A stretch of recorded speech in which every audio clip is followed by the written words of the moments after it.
So I'm into psychological stuff.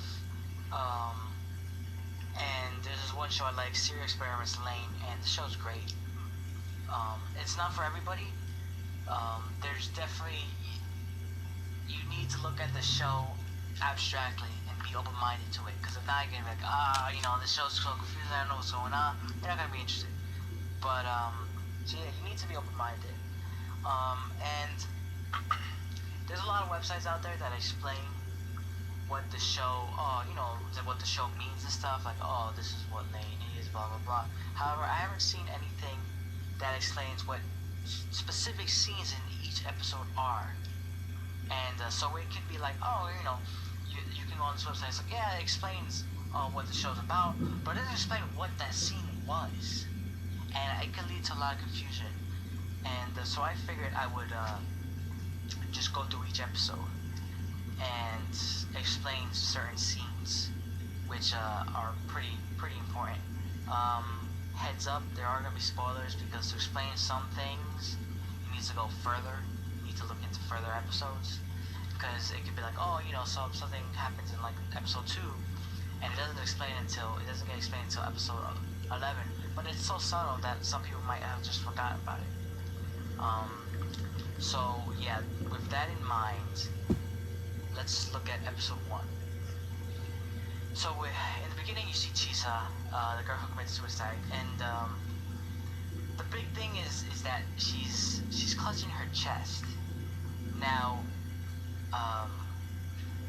it's not really. It's only implied later on, but it's very likely that she had taken the drug that the guy at the club had taken. I can't remember off the top of my head what it was called, but because he took it and he just started tripping out and he killed himself. And like that, she was tripping out, but she was she was in pain like the other guy was, and she ended up killing herself. So that's really big. So taking that may have led to her. Well, it probably did lead to her jumping off the building, killing herself. Now, right after that, at 4:28, a red dot is seen. At first, it's very subtle. Honestly, I think it's very subtle because when I first saw it, it's like, it's just a city light, because she's like, I don't know, downtown Tokyo or whatever. It's like, it's just a city light, but it's actually, it moves.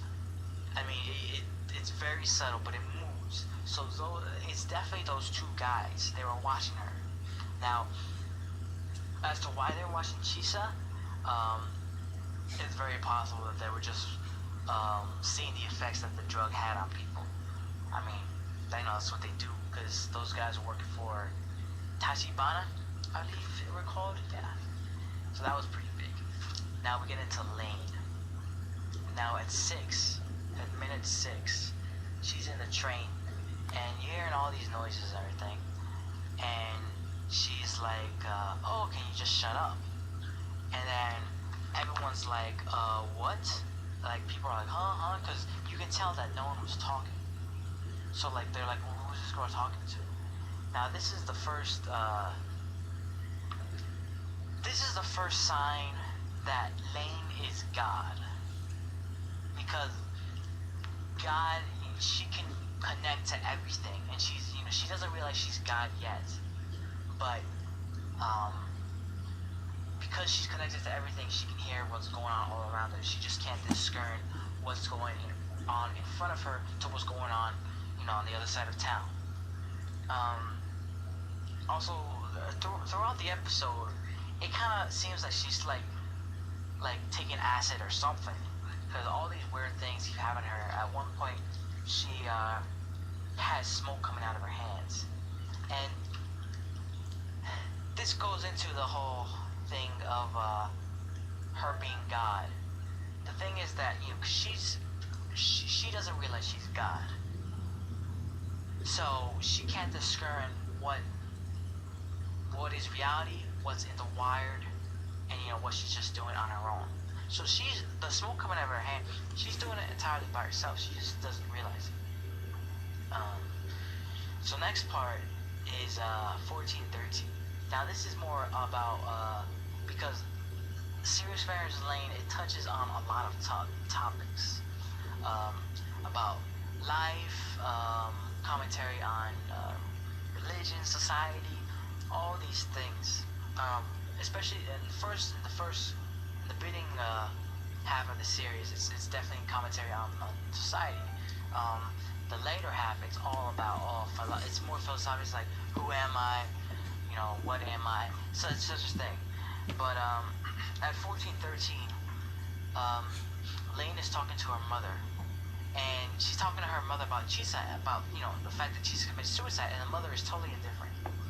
Now, any normal parent, if their kid in junior high is talking about someone committing suicide, that's a pretty serious topic, So this I'll have to mention, I'll mention it in further episodes, but it goes into showing how society, how the role of family is waning. It's not as strong as it used to be, and I can totally see it.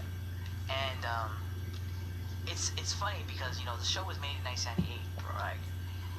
So many things. There's so many like parallels to like modern day because the Wired is the internet and all this stuff, and it's like, oh, it didn't turn. The Wire did not turn into like how the show envisioned it. How we view internet now. But if you look at it, abstractly, you can see, wow, that is true that the internet has done this to us. And not just internet, but then society in general has just morals seems to have died down a bit. The family values have seriously been cut down, I want to say. So and then at 16, her father comes in from work, and this is again what I'm talking about from about her mother. The father, Lane comes in to ask, oh hey, can I have a new Navi, basically a new computer, and he's like, oh, and he starts talking about the real world and the wired world. So and he's talking about two different worlds, and the thing is that he doesn't discern reality between the two. He's saying, oh, they're both real. Humans function in both, and in this day and age, it's that's true. I mean, when he's there, when Lane is talking to him, he goes on some website, and it's a weird website, but like when I first saw it, I was reminded of like all these social media websites, because it's just like it seems like he's talking to all these people on the computer, and it's like, yeah, it's that's what people use these sites for, to talk to each other, and it's and he's like, yeah, you can make friends on the computer, all this stuff, and it's kind of showing how people are using the internet in new ways. Like before, whoever thought you'd make friends from being on a computer? It was always like face to face. So, and the big thing is that he doesn't say that it's bad to be on the computer or anything. Oh, go out. It's like, no, it's perfectly fine. You just, as long as you can function in both worlds, you're good. And that gets big later on. Now at 54, the train stops, and everyone's like, oh, what happened? And there's some guy on the train comments, oh, did we hit somebody? And Lane looks outside, and on the electrical wires, she sees like blood dripping down. Now, this goes into the fact that she is God, so she can see that everything that's going around her. Now, soon after, at 1815, Lane is like, they show her she's all over the place. She's like in a tunnel, she's in the downtown area, all these places, and she sees what these people are doing. And it goes into, and she can do that because, she is God, and she's God in the wire, and even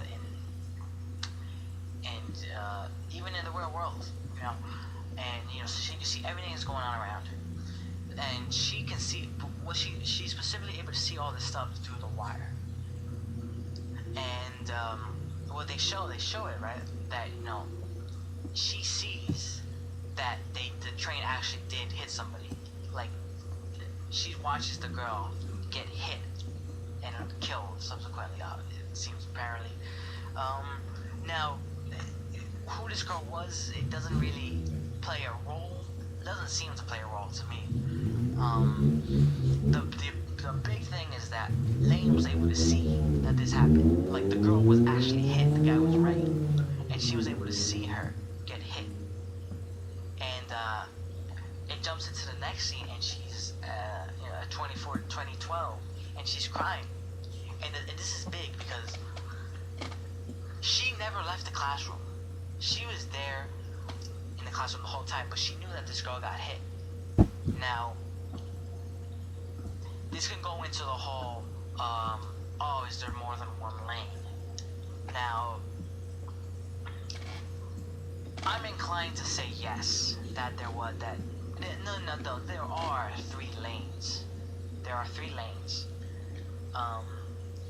Now, whether or not she was actually on that train at that time, I'm skeptical about. I think so. I think it was just a different version of her. She doesn't realize that she has 3 different versions of her out there. So I'm led to believe that she can in essence see what each one of her is doing. She just can't realize it. So it's like, what the hell. So then afterwards, she's looking at the blackboard and it starts like changing and stuff. And at one point it says, "Come to the wire as soon as you can." Now, this message, it comes from the false god. And this is the guy that comes in later into the show. He's sending her that message to try to get her to go.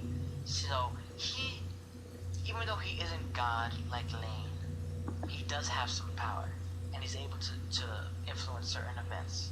So he's doing that because at the time Lane is, she's not that tech savvy at all. She doesn't know anything about computers, and so he's trying to get her to come to the wire, and subsequent episodes explain why. Now the final part is at 21:16, when Chisa walks right by her, Lane, as she's going home. Now the big thing is, she's walking, Lane's walking, and she looks back and like she vanishes. Like, you see her vanish, and she's like, well, Lane is like, well, what's going on? But then like a second later, Chisa pops up again. It's like, oh, hey, Lane's like, hey, what's going on? And then she doesn't really say anything. She just like smiles and stuff, and then she vanishes. Now, at the very end, I believe it was the last scene.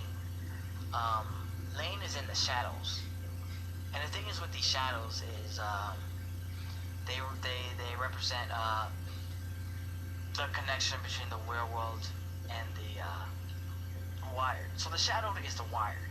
The shadowed area is the wired, and Lane is standing in the wired area. Before, like when you see her walk before, she really wasn't. So that's the big part on episode 1. So stay tuned for more so I can explain how the rest of the episodes work out, and thanks for watching.